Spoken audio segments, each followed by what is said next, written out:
Mohamed, ou Jésus, qui est le plus grand? Introduction. 1. Une question jugée contrariante. 2. La naissance de Mohamed et celle de Jésus le Messie. 3. Des promesses divines concernant Mohamed et Jésus le Messie. 4. La justice de Mohamed et celle de Jésus le Messie. 5. L'inspiration de Mohamed et celle de Jésus le Messie. 6. Les signes de Mohamed et ceux de Jésus le Messie. 7. La mort de Mohamed et celle de Jésus le Messie. 8. Mohamed et Jésus le Messie, après leur mort. 9. La paix de Mohamed et celle de Jésus le Messie. 10. Le seul signe de Dieu. 11. La grâce de Dieu. 12. Qui est le plus grand? 13. Conclusion.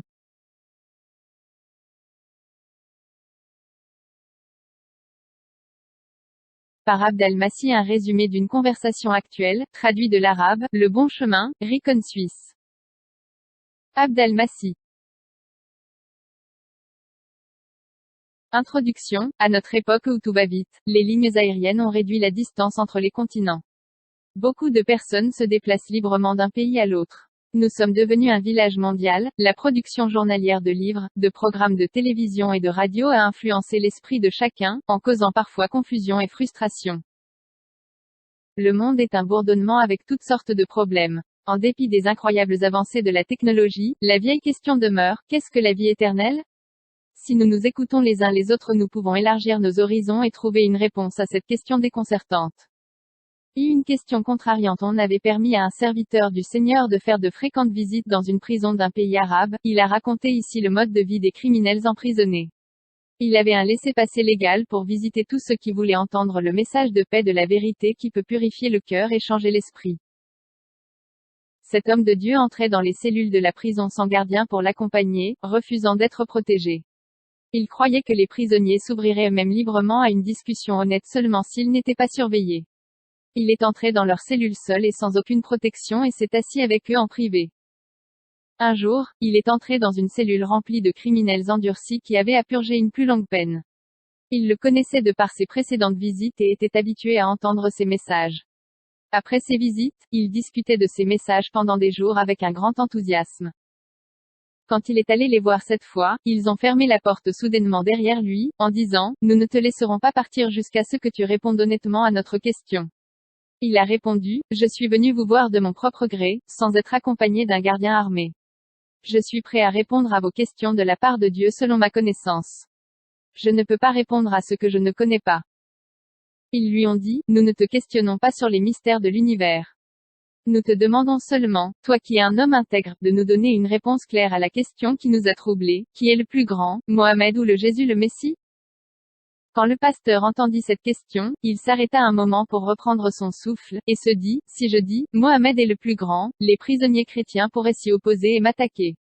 Et si je dis, Jésus le Messie est le plus grand, les prisonniers musulmans pourraient essayer de me tuer. » Il savait qu'une insulte ou un mot déplaisant contre Mohamed était considéré comme une offense passible de la peine de mort. L'homme de Dieu pria dans son cœur, demandant au Seigneur de lui accorder une réponse sage et convaincante pour ses prisonniers.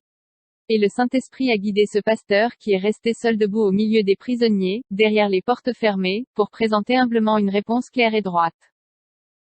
Quand les prisonniers virent que le serviteur du Seigneur ne répondait pas rapidement, car il priait silencieusement, ils le pressèrent, « Ne te dérobe pas à ta responsabilité.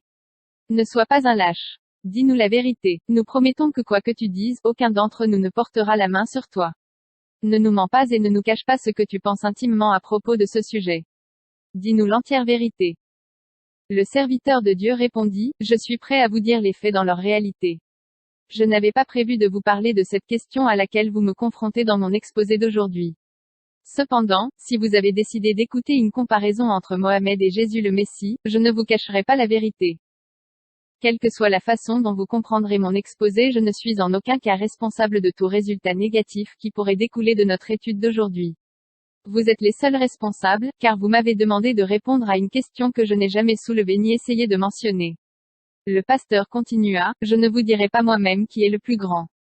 Je laisserai cette décision au Coran et aux traditions islamiques. Ils ont toujours donné une réponse convaincante et décisive. Vous pourriez considérer ce que le Coran a à dire à propos de la vérité cachée, et la vérité vous rendra libre. 2. La naissance de Mohammed et celle de Jésus le Messie. Il est généralement reconnu que le père de Mohammed était Abdallah, et sa mère, Amina. Mohammed était un homme dont le père naturel était connu et dont la mère était respectée. Ni le Coran ni les savants musulmans ne prétendent que Mohammed soit né de manière surnaturelle. Sa naissance n'a pas été annoncée par un ange, et il n'est pas non plus né par une déclaration de Dieu. Il est né de manière naturelle tout comme nous, d'un père humain et d'une mère humaine. Quant à Jésus le Messie, le Coran spécifie plusieurs fois qu'il n'est pas né de manière naturelle, comme nous le sommes nous. Son père n'était pas un être humain. Il a été conçu dans la personne de la Vierge Marie sans l'intervention d'un père humain, mais Allah a insufflé son esprit en Marie.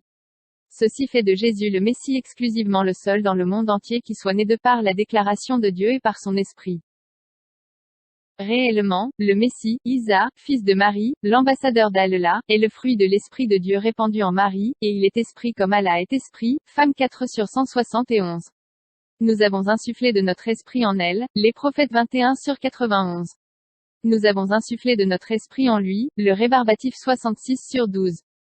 Jésus le Messie n'est pas un homme ordinaire, mais l'Esprit divin s'est incarné dans un corps humain. Il est donc né par l'Esprit de Dieu et par la Vierge Marie. En opposition, Mohammed est né d'un père et d'une mère, comme chaque être humain. Il n'est pas né par l'Esprit de Dieu.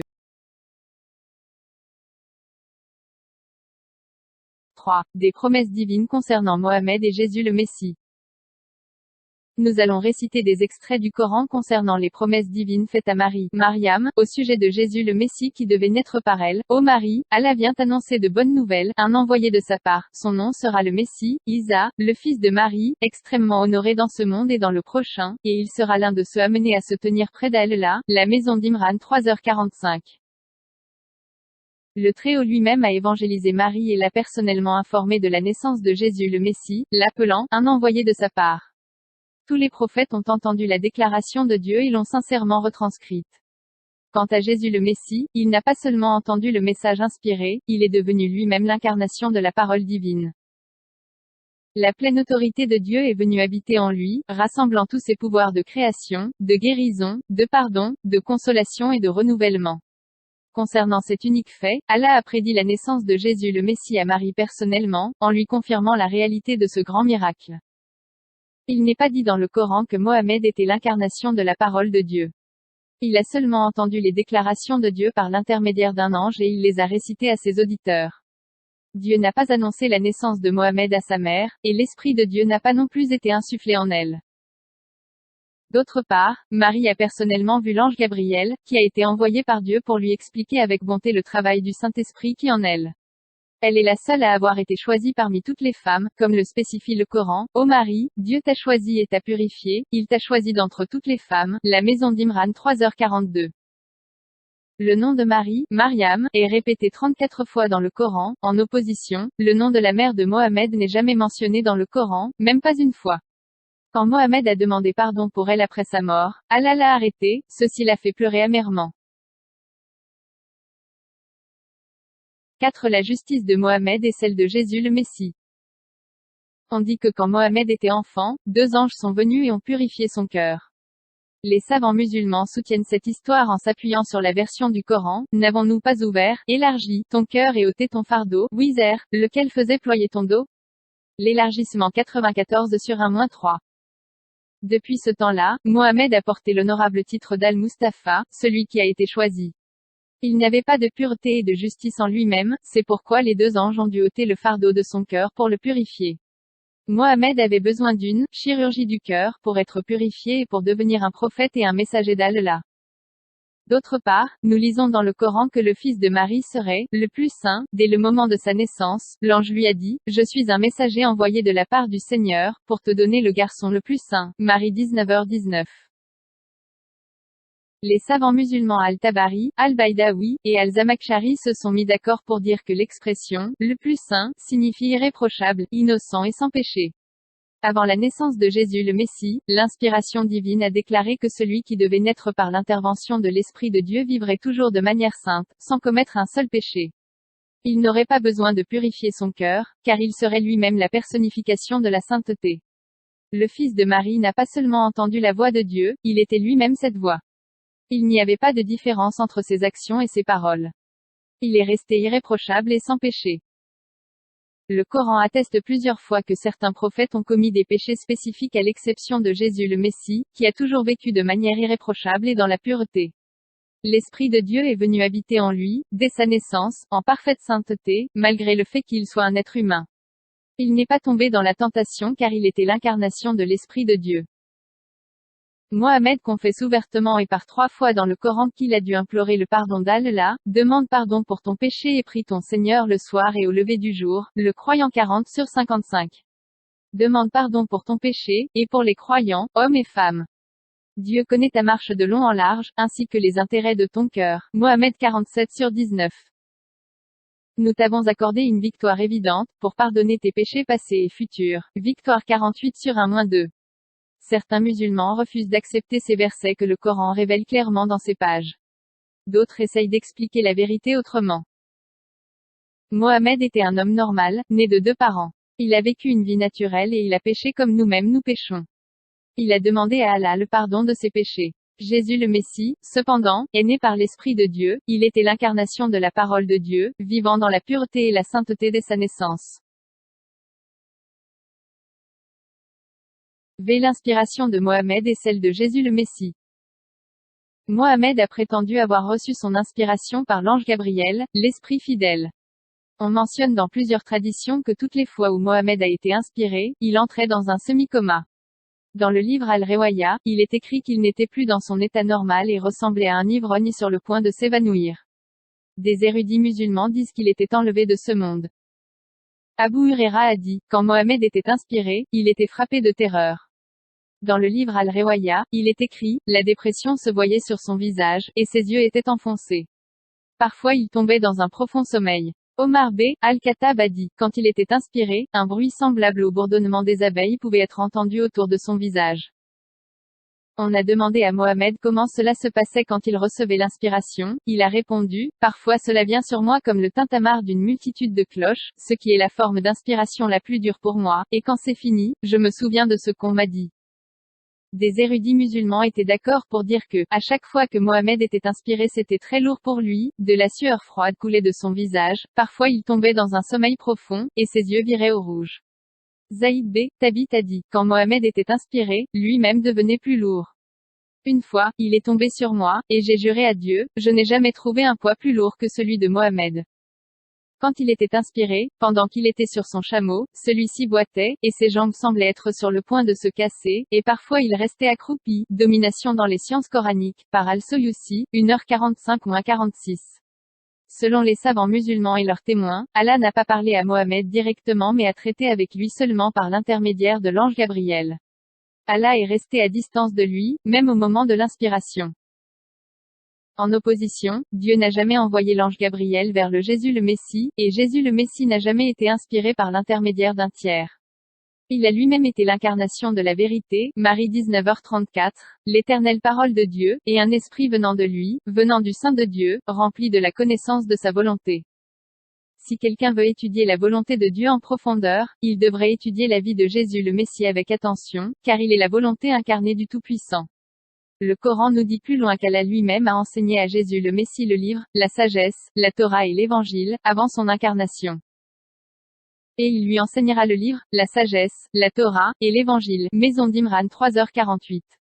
Jésus le Messie connaît tous les secrets du ciel et de la terre, parce qu'Allah lui a dit tout ce qui était écrit dans le livre divin, Al-Lo al-Mahfud, incluant la Torah dans son entier, la sagesse de Salomon et l'Évangile. Jésus le Messie était ainsi rempli de la parole de Dieu. Il n'a rien dit d'autre que les mots de Dieu. Selon le Coran, il a articulé des paroles de réconfort et de direction à sa mère, immédiatement après sa naissance, comme un adulte. Mais celui qui était sous elle l'appela, ne sois pas triste, regarde, ton Seigneur a établi sous toi une personne grande. Secoue le tronc de la palme, et des dattes fraîches et mûres tomberont autour de toi. Mange donc, et bois, et sois consolé, et si tu vois quelqu'un, dis, j'ai prêté serment fermement auprès du grand miséricordieux. Aujourd'hui je ne parlerai avec aucun homme. Marie 19h24-26. Selon le Coran, Jésus le Messie a dit les mots de Dieu quand il était encore un enfant. Il n'a pas eu besoin d'un ange ou d'un intermédiaire, car il est la parole de Dieu et son esprit. Pour cette raison, le pouvoir de Dieu a été manifesté dans le Fils de Marie, en créant, guérissant, pardonnant, réconfortant et régénérant. La conclusion de l'inspiration de Mohammed dans le Coran et les traditions a été résumée dans la charia, loi islamique, laquelle contient toutes les interdictions et les commandements divins. La forme définitive de l'inspiration de Mohammed a été mise en forme dans des livres, le Coran et les traditions, qui sont résumés dans la charia. L'inspiration de Jésus le Messie est la sienne propre. Son évangile n'est pas une loi mais la révélation de sa vie, la description de sa personne. De plus, Jésus le Messie a accordé à ceux qui le suivent le pouvoir de son Saint-Esprit, pour qu'ils puissent accomplir ses commandements. Ses disciples ne croient pas en un livre ou en une religion principalement, ils ne vivent pas non plus sous une loi, mais bien davantage, ils croient en une personne. Ils se sont accrochés à Jésus le Messie étroitement, personnellement et ils le suivent. Jésus le Messie est la véritable inspiration de Dieu. VI les signes de Mohammed et ceux de Jésus le Messie. Les savants musulmans prétendent que les miracles qu'Allah permettait que Mohammed accomplisse étaient les versets du Coran dans la Surah. Ainsi, les prodiges de Mohammed n'étaient pas des actions mais des mots. Le Coran parle du nom de Jésus, décrivant ses travaux uniques et ses actes suprêmes de guérison. Jésus le Messie n'a pas maudit ses ennemis, il ne s'est pas non plus comporté comme un tyran. Il s'est révélé lui-même comme étant la source de la bonté, de l'amour et de la grâce. Le pouvoir de Dieu s'est manifesté à travers lui au moyen des signes étonnants qu'il a accomplis. Le béni, le plus grand physicien le Coran confirme que le Jésus le Messie a guéri des aveugles sans procédés chirurgicaux ou par le moyen de la médecine. Il les a lui-même guéris en prononçant des paroles puissantes. Ces paroles ont prouvé son pouvoir de guérison à cette époque-là comme de nos jours. Selon le Coran, Jésus le Messie dit: où que j'aille, il a fait de moi une source de bénédiction. Marie 19h31. Il est la véritable source de bénédiction pour tous les peuples, en tout temps. La maison d'Imran 3h49, la table 5/110. Le fils de Marie n'a pas eu peur de tous ces gens frappés par la lèpre, mais il a touché leur peau souffrante et les a guéris par sa parole purifiante. Jésus le Messie est le plus grand physicien de tous les temps. Il a aimé le pauvre et a reçu le malade. Il a fait renaître l'espoir et la foi en eux. Il a guéri chaque malade qui se présentait à lui. Il a vaincu la mort. Un des plus grands miracles de Jésus le Messie a été sa victoire sur la mort, ceci est confirmé dans le Coran comme dans l'Évangile. Il a ressuscité une petite fille, un jeune homme, et un adulte. Qui peut délivrer quelqu'un de la mort si ce n'est Dieu seul? Il est de la plus grande importance pour nous de comprendre la profondeur de la signification de plusieurs versets coraniques qui déclarent le fait indéniable que Jésus le Messie a vaincu la mort à plusieurs occasions. La maison d'Imran 3h49, la table 5/110. Des critiques superficielles disent que le fils de Marie ne pouvait pas accomplir de miracles par lui-même, mais que c'était Dieu qui le fortifiait au moyen de l'Esprit Saint, en lui permettant d'accomplir tous ces différents miracles. Ils basent leurs revendications sur les versets coraniques suivants: nous avons donné à Isa, le fils de Marie, les signes clairs, et nous l'avons fortifié au moyen de l'Esprit Saint. La page 2/87. Ces messagers, nous les avons préférés entre tous les autres, certains d'entre eux sont ceux à qui Allah a parlé, et qu'il a élevés, et nous avons donné à Isa, le fils de Marie, les signes clairs, et nous l'avons fortifié au moyen de l'Esprit Saint. La page 2/253. Quand Allah a dit: Isa fils de Marie, souviens-toi de ma bénédiction versée sur toi et sur ta mère, quand je t'ai fortifié au moyen de l'Esprit Saint, pour parler aux hommes alors que tu étais dans ton berceau, comme le ferait un adulte, et quand je t'ai enseigné le lire, la sagesse, la Torah, l'Évangile. Et quand tu as créé la ressemblance d'un oiseau sortant de la boue, avec mon autorisation, tu as alors soufflé en lui, et il est ainsi devenu un véritable oiseau, avec mon autorisation, et tu as guéri l'aveugle et le lépreux avec ma permission, et tu as vaincu la mort avec ma permission, et ceux qui étaient incrédules parmi eux ont dit: ce n'est rien que de la sorcellerie manifeste. La table 5/110. Quelle surprise! Le Coran certifie à plusieurs reprises la parfaite symbiose entre Allah, le Jésus le Messie et le Saint-Esprit. Les trois ont coopéré dans une unité complète, accomplissant les miracles de Jésus le Messie ensemble. Chrétiens, vous aussi, croyez au travail de coopération de la Sainte Trinité. Le jeune Créateur, nous lisons dans le Coran, pas dans l'Évangile, que Jésus, quand il était enfant, a formé avec de la boue la ressemblance d'un oiseau, et il a soufflé en lui, et il est devenu un oiseau vivant, volant dans le ciel. Je suis venu vers vous avec un signe de la part du Seigneur, je créerai pour vous avec de la boue la ressemblance d'un oiseau, je soufflerai alors en lui, et il deviendra un oiseau vivant avec la permission de Dieu. Je guérirai aussi l'aveugle et le lépreux, et ramènerai le mort à la vie avec la permission de Dieu. La maison d'Imran 3h49.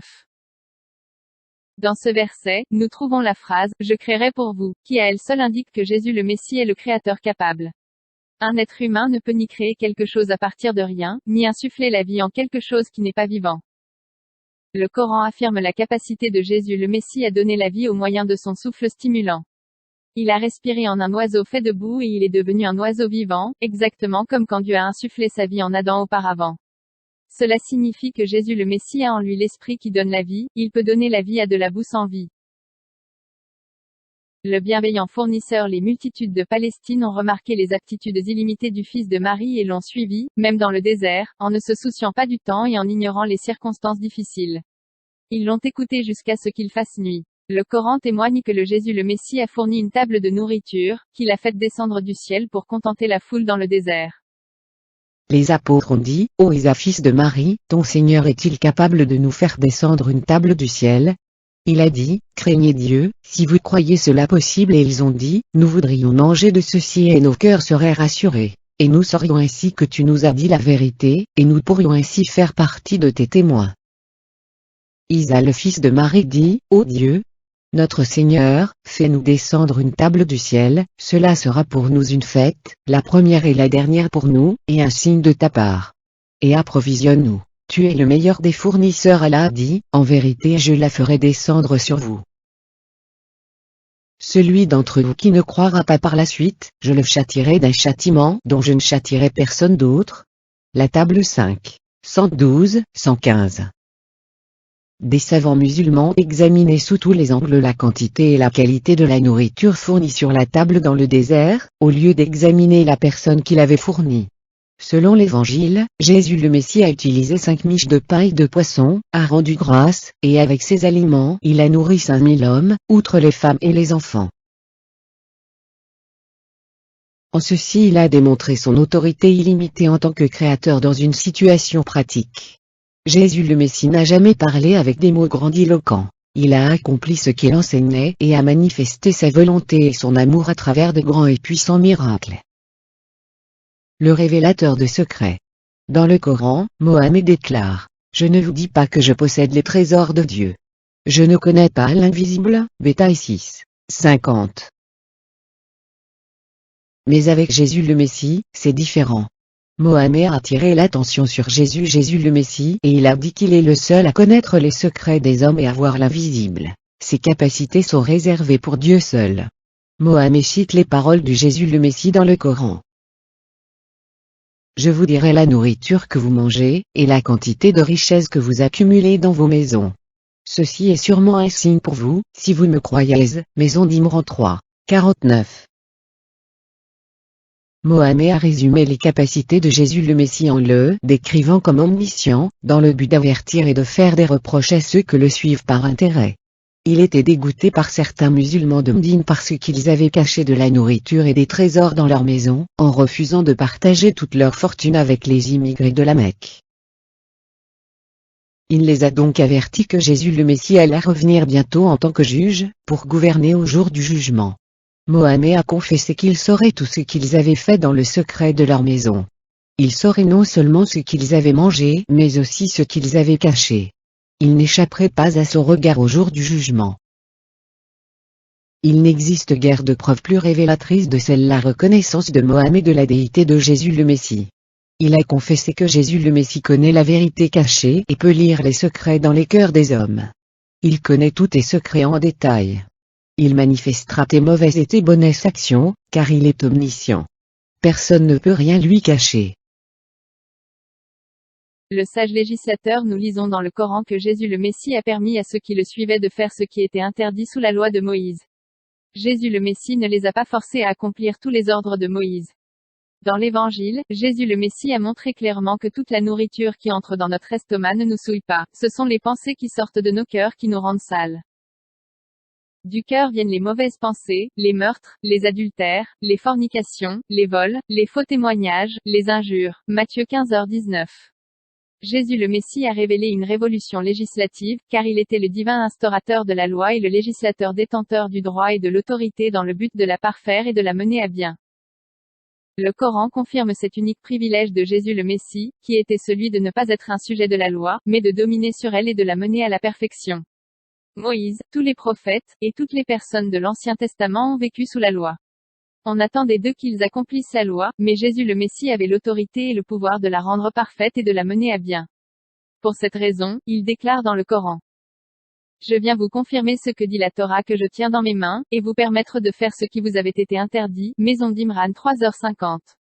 Dans l'Évangile, Jésus le Messie dit: Vous avez oui qu'il a été dit, œil pour œil, et dent pour dent. Mais moi je vous dis, aimez vos ennemis, bénissez ceux qui vous maudissent, faites du bien à ceux qui vous haïssent, et priez pour ceux qui vous font du tort, et vous persécutent. Matthieu 5h38-44. Le restaurateur des cœurs et des esprits. Béni soit celui qui réalise que Jésus le Messie n'est pas simplement un homme ordinaire ou un simple prophète mais le divin législateur avec l'autorité de Dieu. L'ange avait cependant commandé à Mohammed de demander conseil aux gens du livre pour qu'il soit en mesure de comprendre la signification de la révélation qu'on lui avait donnée. Si tu as un doute concernant ce qui t'a été envoyé, demande à ceux qui ont lu le livre avant toi. Jonas 10/94. Jésus le Messie n'avait pas besoin de questionner les docteurs de l'Ancien Testament à propos des mystères de la loi de Moïse, il n'a pas non plus eu besoin de détails concernant son message, car il était lui-même la parole de Dieu et le législateur de la loi. Jésus le Messie était véritablement l'incarnation de la loi. Il avait le droit de recevoir l'obéissance qui lui était due. Le Coran cite les paroles de Jésus le Messie: Craignez Dieu, et obéissez-moi. Maison d'Imran 3h50. Tous les hommes, hindous, juifs, musulmans et chrétiens, devraient étudier l'Évangile avec attention, l'apprendre par cœur, et suivre Jésus le Messie dans tous les domaines de leur vie. Jésus le Messie a le droit et l'autorité d'exiger l'obéissance de la part de chaque individu. Jésus le Messie n'a pas conduit ses disciples seulement vers Dieu, il les appelait à le suivre et à mettre en pratique ses enseignements. Pour cette raison, le Coran dépeint des disciples de Jésus le Messie de manière très élogieuse: serviteurs de Dieu, croyants, musulmans, ses disciples et martyrs. La maison d'Imran 3h52-53. Dans le Coran, ses disciples disent: Nous avons finalement envoyé Isa, le fils de Marie, et nous lui avons enseigné l'Évangile. Et nous avons rempli le cœur de ceux qui le suivent de compassion et de grâce. Le Fer 57/27. Dans le Coran, Allah dit: Ô Isa, je te ferai mourir, et je t'élèverai à moi, et je te purifierai de ceux qui ne croient pas en toi. Je mettrai tes disciples au-dessus de ceux qui n'ont pas cru jusqu'au jour de la résurrection. Alors vous reviendrez à moi. Maison d'Imran 3h55. Ces versets coraniques montrent que les vrais disciples de Jésus font partie d'une plus grande classe, distincte des autres et particulière. Ils sont humbles, ne veulent pas se vanter et devenir grands. Mohammed a déclaré: Vous verrez certainement les plus fidèles d'entre eux avoir compassion des croyants qui disent: Nous sommes chrétiens, parce que certains d'entre eux sont des prêtres et des moines, et ils ne veulent pas s'enorgueillir. La table 5/82. Les témoignages coraniques détaillent les plus grands miracles de Jésus le Messie, montrant sa capacité à occasionner des changements politiques et sociaux en silence sans guerre ni fraude. Il renouvelle et transforme des pécheurs désobéissants, et d'égoïstes ils deviennent aimants, de chefs orgueilleux ils sont changés en humbles serviteurs de Dieu. Jésus le Messie lui-même a confessé qu'il n'était pas venu pour être servi mais pour servir et donner sa vie en rançon pour plusieurs. Matthieu 20h28. Quiconque compare les miracles de Mohammed avec les miracles de Jésus le Messie découvre que les signes de Mohammed étaient seulement des mots, alors que les signes de Jésus le Messie étaient des miracles rendus manifestes dans ses œuvres d'amour et ses actes de grâce. 7. La mort de Mohammed et celle de Jésus le Messie. Ibn Hisham a raconté dans sa biographie comment le prophète Mohammed est mort après avoir souffert d'une forte fièvre. Avant sa mort, Mohammed a affirmé que le poison des Juifs avait brisé son cœur. Quand une femme esclave juive a mélangé sa nourriture avec du poison, un invité qui mangeait avec lui est mort. Mohammed lui-même a senti que la nourriture était empoisonnée et a craché ce qui était dans sa bouche avant de l'avaler. Cependant, son corps a absorbé une partie du poison, et c'est ce qui a finalement causé sa mort.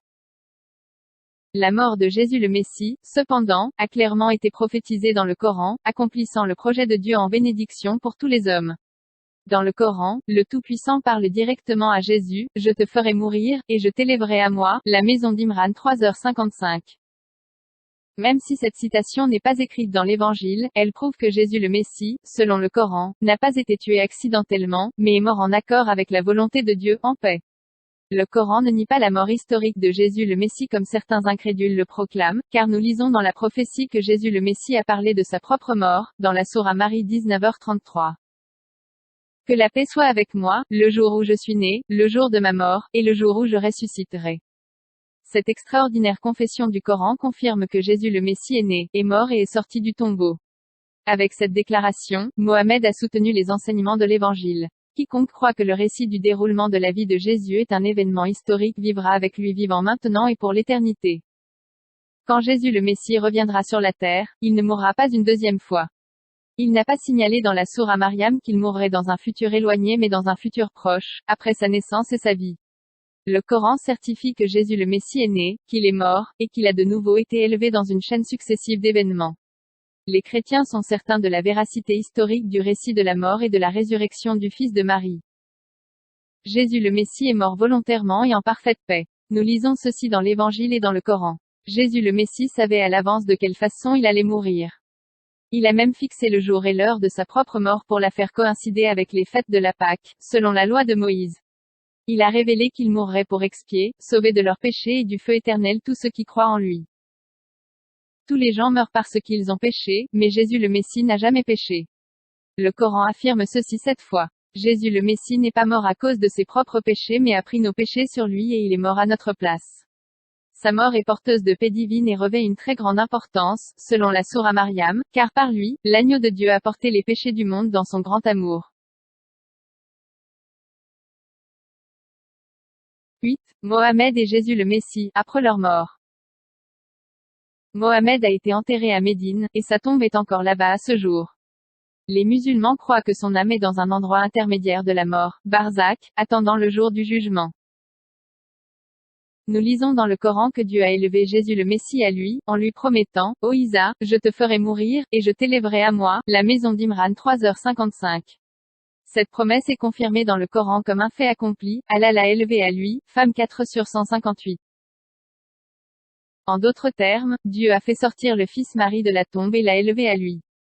Il vit maintenant près de Dieu, étant hautement honoré sur la terre et dans l'éternité. Le Coran déclare, Ô Marie, Dieu t'annonce de bonnes nouvelles de la part de celui dont le nom est le Messie, Isa, le fils de Marie, hautement honoré, dans ce monde et dans le prochain, et élevé auprès d'Allah, la maison d'Imran 3h45. Le tombeau de Jésus le Messie est vide, car il a vraiment été élevé, comme il l'avait auparavant annoncé. Mais les restes de Mohammed sont encore dans sa tombe. Jésus le Messie est vivant. Mohammed est mort. Il n'est jamais sorti du tombeau, et il n'est pas non plus monté au ciel. Il y a un fossé infranchissable entre la mort et la vie. Comme la vie est plus grande que la mort, ainsi Jésus est plus grand que Mohammed. Jésus personnifie la vie éternelle. Le Coran lui-même décrit clairement le Jésus le Messie comme étant vivant pour tous ceux qui cherchent la vie éternelle. X. La paix de Mohammed et celle de Jésus le Messie.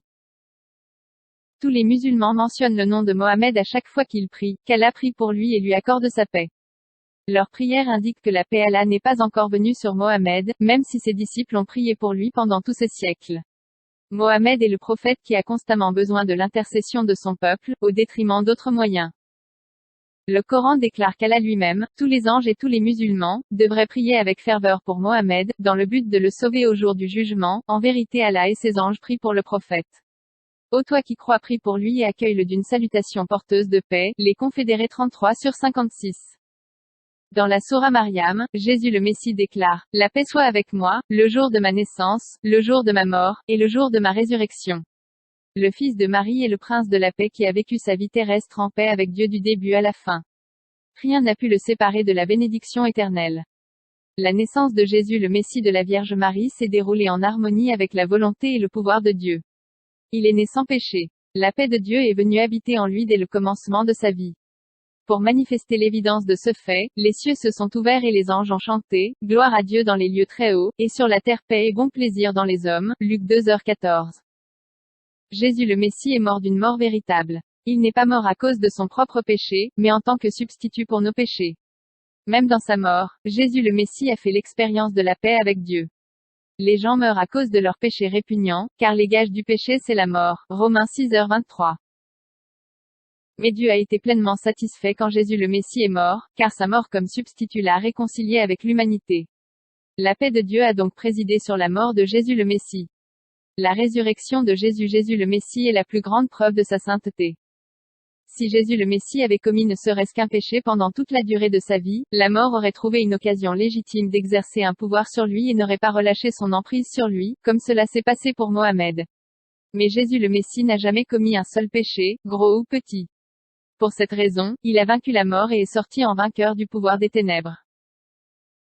Jésus le Messie est vivant, Mohamed est mort. Tous les musulmans confessent cette réalité quand ils font mention du nom de Jésus le Messie, disant « La paix soit sur lui ». Ils le savent bien et proclament qu'il vit en paix parfaite avec Dieu.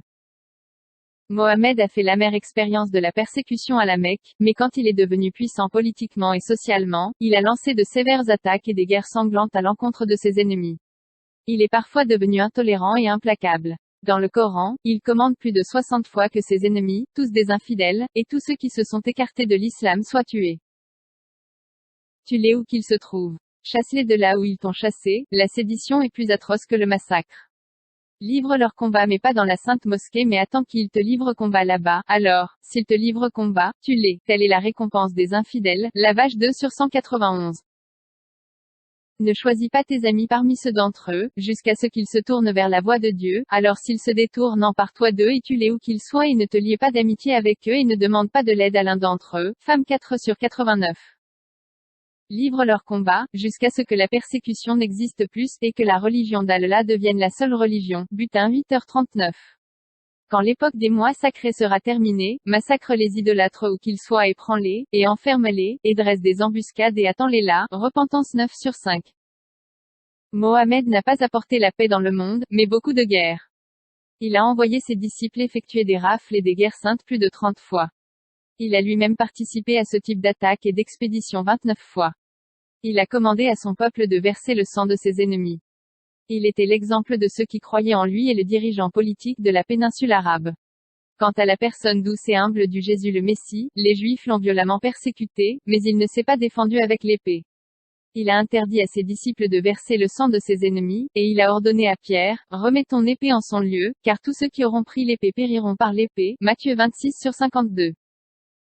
Tout chrétien combattant avec des armes mortelles pour que le Jésus le messianisme se répande, versant le sang des autres peuples, viole la volonté de Dieu, il sera jugé comme désobéissant au commandement du prince de la paix. Toutefois l'on promet aux musulmans, que quiconque mourra dans une guerre sainte sera immédiatement ravi au paradis. Jésus le Messie est le seul ayant instauré une paix réelle sans avoir besoin de combattre et de tuer. Mohamed a fait en sorte que le combat de chaque musulman contre ses ennemis devienne un devoir. Voyez aussi la sourate des femmes 4, 95,96, Salut 25 sur 52. Jésus le Messie a préféré verser son propre sang précieux dans le but de sauver ses ennemis, afin qu'ils ne périssent pas. Il a même prié pour eux. Père pardonne-leur, car ils ne savent ce qu'ils font. Luc 23h34. Jésus était le seul musulman véritable, si nous considérons que la définition du mot « musulman » est un dérivé du mot arabe salam, signifiant paix. Un vrai musulman est un fabricant de paix qui s'est abandonné à l'amour de Dieu, le servant lui seul. X, le seul signe de Dieu. L'inspiration islamique parle de Jésus comme un signe d'Allah, ayatollah. Selon la religion islamique, Dieu a fait de Jésus et de sa mère un signe pour les hommes, nous avons fait de lui un signe pour les hommes, Marie 19h21. Nous avons insufflé de notre esprit en elle, et nous avons fait d'elle et de son fils un signe pour les hommes, Prophète 21 sur 91. Jésus le Messie n'a pas reçu ce titre unique de la part des hommes, mais directement de Dieu. Il n'a pas reçu le titre, le signe de Dieu, pour être parvenu à être diplômé d'une formation supérieure dans une université, mais a porté ce titre éminent dès le tout premier jour de sa vie sur cette terre. En opposition, les plus hauts rangs des musulmans chiites sont réservés pour d'éminents savants ayant gagné le titre d'ayatollah, ce qui signifie « le signe d'Allah ». Beaucoup de musulmans ont insisté sur l'honneur qu'ils portaient à Khomeini, parce qu'ils ne l'ont pas seulement appelé « ayatollah », le signe de Dieu, mais également « Ruhullah », l'esprit d'Allah. Les chrétiens avaient trouvé leur signe de Dieu, depuis 2000 ans, en Jésus le Messie. Les chiites avaient leur célèbre ayatollah seulement depuis quelques années. Quelle est la différence entre Khomeini et Jésus le Messie? Le fossé entre ces deux hommes est infranchissable. Jésus le Messie a guéri le malade, a purifié le lépreux, a vaincu la mort, a nourri l'affamé, a réconforté l'affligé, a béni ses ennemis, a instauré la paix entre les hommes et Dieu, et a sauvé des millions d'hommes d'un destin tragique au jour du jugement. Khomeini, par contre, a abandonné son peuple dans 2 guerres désastreuses en Irak et en Afghanistan, où des millions de musulmans ont été tués, mutilés, dépossédés de leurs biens, ayant perdu leurs maisons et leurs moyens de subsistance. Il a maudit toutes les personnes qu'il considérait comme des ennemis de l'islam, surtout les États-Unis. Quelle différence indiscutable entre l'ayatollah des chrétiens et celui des chiites. Des érudits musulmans sunnis se sont sentis offensés par l'ayatollah Khomeini quand il a permis à ses disciples de l'appeler « l'esprit d'Allah » Ruh Allah, ou « l'esprit du saint » Ruhul Qudsi. Même Mohammed n'a pas accepté de porter lui-même ce genre de titre. Des savants sunnites de différents pays arabes rencontrés à Casablanca, Maroc, sont tombés d'accord pour condamner cette pratique.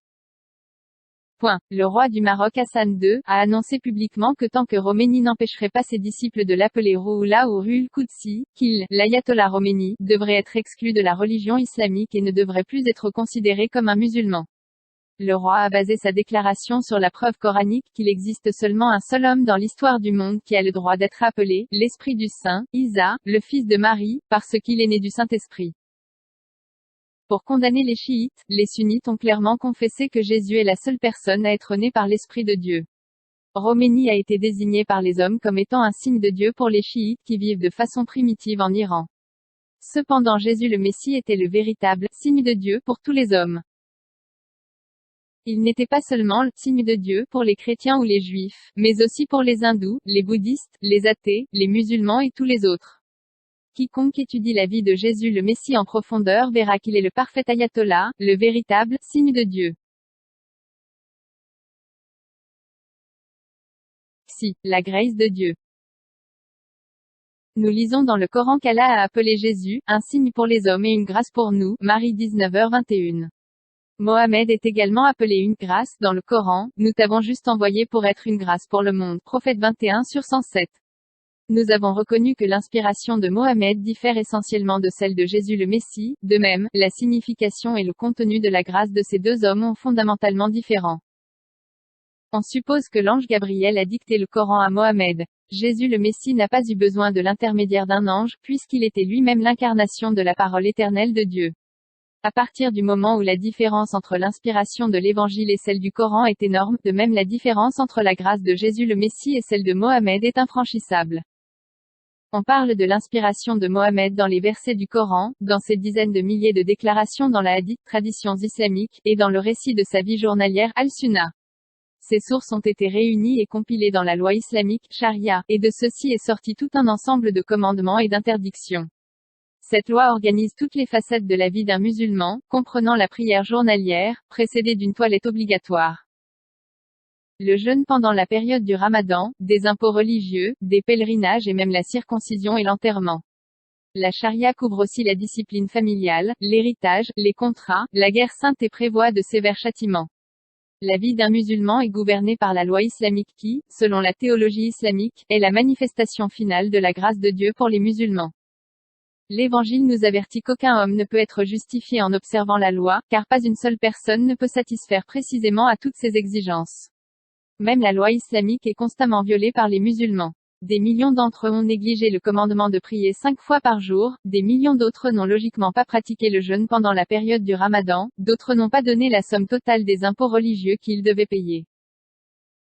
Et la plupart n'achèvent pas leur pèlerinage sans avoir commis d'erreur. En outre, combien de fois un homme pêche-t-il contre sa femme et ses enfants, et combien de fois un contrat professionnel a-t-il été rompu pour fraude ou par obligation, et combien souvent des lèvres ont-elles tenu des propos qui n'ont pas été respectés? Il n'y a pas eu un seul homme qui n'ait pas été souillé ou pollué par l'orgueil, la rancune, la haine et sa propre souillure intérieure. La loi de Dieu condamne chacun dans ses actes, ses paroles et ses intentions. Le but final de la loi est le jugement de chaque pécheur pour ses manquements, sa culpabilité et sa corruption. Oui, la loi de Mohammed a organisé la vie des islamiques, tout comme la loi de Moïse a centré les vies des enfants d'Abraham sur Dieu et sur sa parole. La loi exige un abandon total et une entière soumission au Créateur. Mais aucune loi ne peut justifier le pécheur, elle n'a pas non plus le pouvoir de libérer le coupable. La loi a été donnée dans le but de juger le transgresseur et de le détruire. À cause de la loi, l'enfer est la destination de chacun. La loi est le juste juge. Aucun être humain n'est en mesure de remplir ses exigences. Toute personne à l'esprit religieux espère et aspire à recevoir le pardon de Dieu. Les musulmans pensent que les bonnes actions vont chasser les mauvaises actions. Capuchon 11 sur 114, Ange 35 sur 29-30. Mais selon l'islam, aucun musulman ne peut être assuré du pardon de ses péchés jusqu'au jour du jugement. Leur loi n'offre pas de sacrifice substitutif, elle ne leur présente pas non plus un salut gratuit. Chaque musulman recevra son salaire exact au jour du jugement, quand toutes ses iniquités et ses manquements dans leur entier seront découverts. Point. La loi condamnera finalement ses disciples. Mohammed a reconnu que tous ses disciples iraient certainement en enfer, nous les rassemblerons, et les démons, alors nous les rassemblerons autour de l'enfer, GN, sur leurs genoux, il n'y a aucun d'entre vous qui n'y sera pas, mais nous y entrerons, c'était un décret de la part de notre Seigneur, Marie 19, 68,71. Il les a créés pour qu'ils finissent ainsi. Et la parole de notre Seigneur sera accomplie. Je remplirai certainement la GN avec les esprits, djinns, et les hommes tous ensemble, Capuchon 11 sur 119, 120. Nous reconnaissons que tous les chrétiens, tous les hindous, tous les bouddhistes, et tous les musulmans sont véritablement des pécheurs par nature.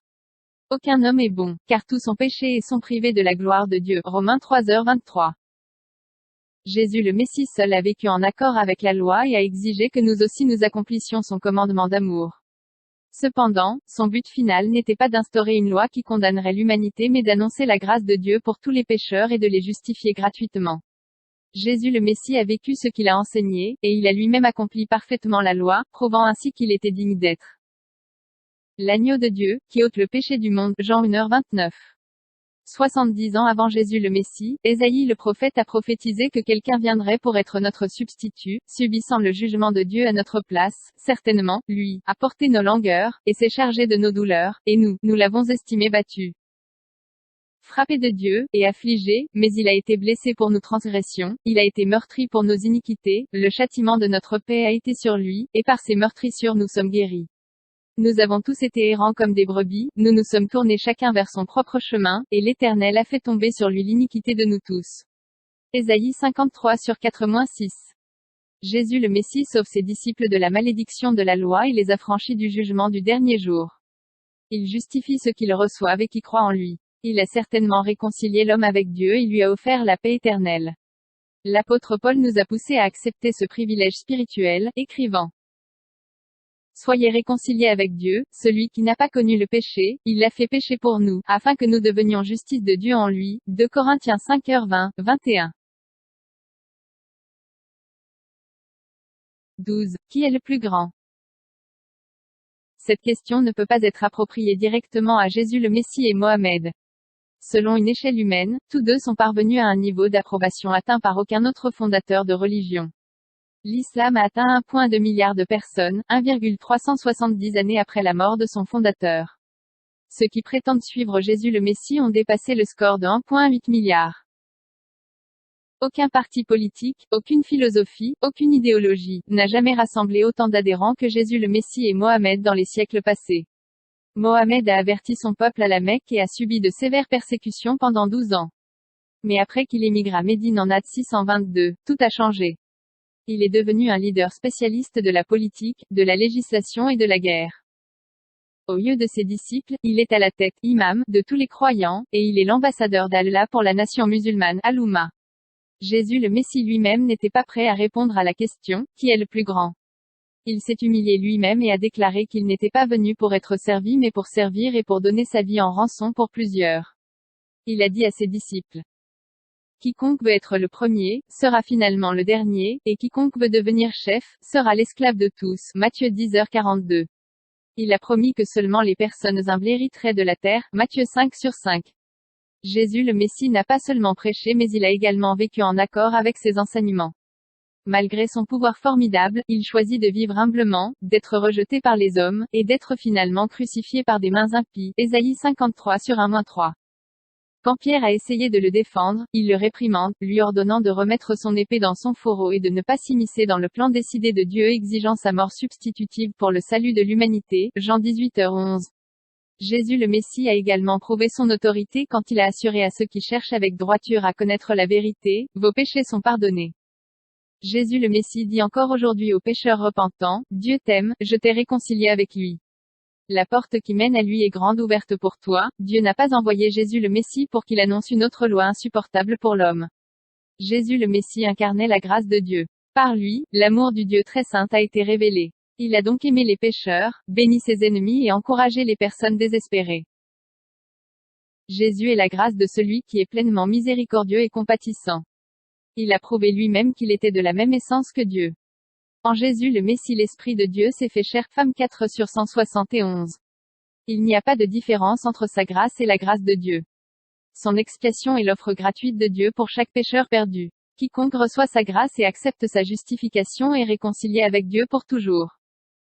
Ceux qui croient en lui reconnaîtront et verront finalement la véritable position de Jésus le Messie, assis à la droite du Tout-Puissant. La grâce de Dieu ne cessera jamais, ne nous condamnera ou ne nous détruira jamais puisqu'il nous a justifiés et rachetés. Les disciples de Jésus le Messie ne sont pas obligés de souffrir ni sous la loi de Moïse ni sous la charia de Mohamed. Ils sont soumis à la grâce de Dieu comme cela est écrit dans l'évangile de Jésus le Messie. Même le Coran confirme l'unique privilège des disciples de Jésus le Messie, le peuple de l'Évangile doit juger selon ce que Dieu leur a envoyé. Ceux qui ne jugent pas selon ce que Dieu a envoyé, ceux-là ne croient pas en Dieu, Sourate la table 5h47. Le Coran libère légalement les chrétiens de la charia et leur confirme qu'ils bénéficient de la grâce de l'Évangile. La grâce de Jésus le Messie leur accorde une paix parfaite du cœur et de l'esprit. Leur vigueur spirituelle provenant de leur assurance quant à leur salut les conduit à faire des services d'amour basés sur leur espoir éternel. Jésus le Messie s'est humilié lui-même et a fait davantage en glorifiant son Père qui est dans les cieux, disant: en vérité, je vous dis, le Fils ne peut rien faire de lui-même, à moins qu'il ne voie faire une chose au Père, car quelque chose que celui-ci fasse, cela, le Fils aussi de même le fait. Jean 5h19. Ne crois-tu pas que moi je suis dans le Père, et que le Père est en moi? Les paroles que moi je vous dis, je ne les dis pas de par moi-même, mais le Père qui demeure en moi c'est lui qui fait les œuvres. Jean 14h10. Jésus le Messie s'est ainsi renié lui-même et a rendu tout l'honneur à Dieu son Père. Il a même confessé, le Père est plus grand que moi. Moi et le Père nous sommes un. Jean 14/8, 10h30. Quiconque désirant donc comprendre Jésus le Messie devrait s'humilier lui-même et poser la question, qui est le plus humble? Jésus le Messie s'est humilié lui-même jusqu'à se faire malédiction pour nous pour que nous puissions devenir justice de Dieu en lui. Il s'est donné lui-même en rançon pour tout homme et femme mauvais, même pour les meurtriers, pour que nous puissions être libérés de la condamnation de Dieu, étant transformés en croyants remplis de son amour éternel. Conclusion. Les prisonniers ont écouté en silence les paroles du pasteur. Certains d'entre eux se sont mis en colère et l'ont dévisagé avec haine. D'autres étaient intéressés et surpris. Quelques-uns d'entre eux se sont réjouis silencieusement d'entendre cette réponse claire. Ils ont trouvé un nouvel espoir dans ce message. Le porte-parole des prisonniers a répondu au pasteur: nous reconnaissons que tu nous as parlé clairement. Tu nous as dit franchement ce que tu crois réellement. Nous allons réfléchir au sujet de ce que tu nous as dit et nous allons discuter des points que tu as soulevés, en les comparant avec attention avec les versets du Coran et les traditions. Certains d'entre nous ne sont pas d'accord avec toi maintenant, mais nous avons promis de te laisser partir en paix. Nous allons continuer à étudier ce sujet avec application. Maintenant, après avoir écouté tout cet argument contre le saint prophète Muhammad, paix et bénédiction soient sur lui. C'est une obligation qui s'impose et même un devoir pour vous les musulmans, d'y répondre avec preuve à l'appui qui est le plus grand, entre les deux. Jésus ou Mohammed?